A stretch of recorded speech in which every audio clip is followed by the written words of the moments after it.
Halo teman-teman, selamat datang di Update Indonesia. Melalui channel ini kita akan sama-sama belajar dan mengetahui lebih banyak hal-hal yang unik dan terbaru tentang Indonesia. Klik tombol subscribe di bawah video ini untuk selalu mendapat informasi dan tidak ketinggalan video-video terbaru kami. Next video.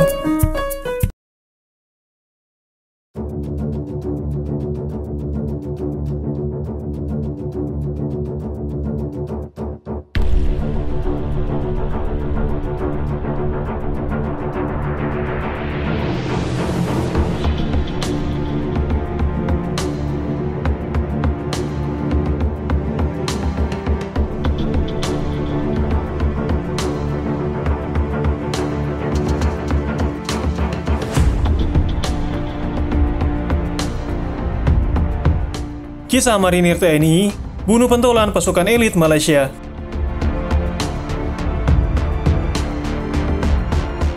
Sebagai satuan elit tertua yang ada di jajaran Tentara Nasional Indonesia atau TNI, Korps Marinir TNI Angkatan Laut tentu memiliki peran vital dalam sejumlah palagan. Tak sedikit dari anggota Korps Baret Ungu gugur demi menjaga kehormatan dan kedaulatan Negara Kesatuan Republik Indonesia.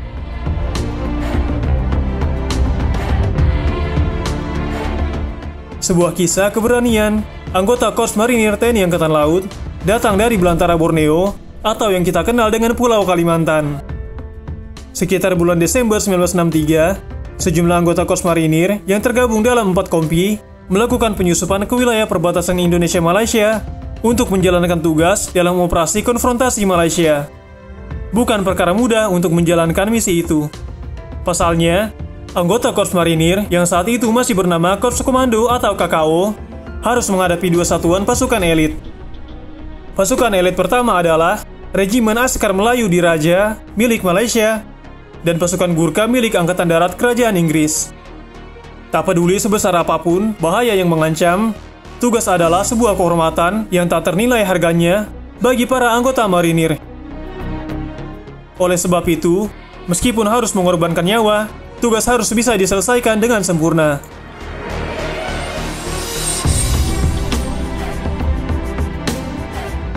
Tepatnya pada 29 Desember 1963, pasukan kecil marinir yang dipimpin oleh Kopral Rebani dan Kopral Subroto berhasil menyusup hingga wilayah Kalabakan sekitar 50 meter sebelum Sabah.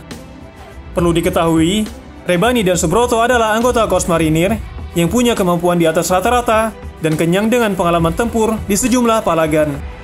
Keduanya juga adalah anggota Satuan Inti Intai Para Amfibi atau yang sekarang dikenal dengan Detasemen Jalan Mengkara atau Denjaka.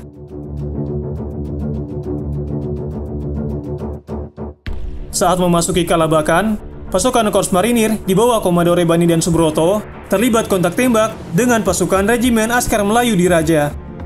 Pasukan elit Angkatan Darat Kerajaan Malaysia itu juga punya kemampuan tempur yang andal. Apalagi, mereka juga dipimpin oleh sosok syarat pengalaman, yaitu Mayor Zainal Abidin, sang komandan kompi. Dalam konfrontasi bersenjata itu, pasukan Korps Marinir berhasil mengalahkan pasukan Malaysia. 8 orang anggota Regimen Askar Melayu Diraja tewas, sementara 18 orang lainnya mengalami cedera. Satu dari 18 orang tentara Malaysia yang tewas ternyata adalah Mayor Zainal.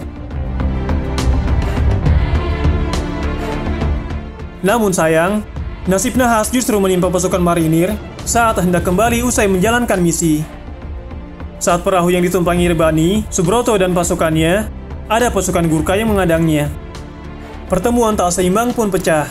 Pasalnya, pasukan Gurkha menaiki kapal perang lengkap dengan persenjataan modern. Sementara pasukan Korps Marinir hanya menggunakan perahu. Rebani dan Subroto pun gugur dalam pertempuran itu.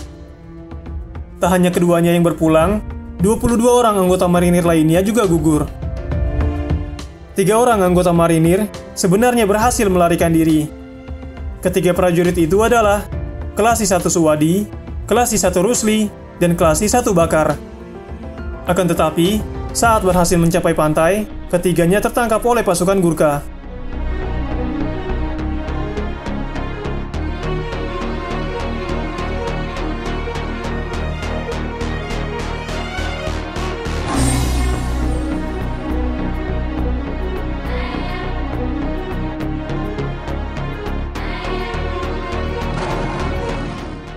Klik tombol subscribe di bawah video ini untuk selalu mendapat informasi dan tidak ketinggalan video-video terbaru kami.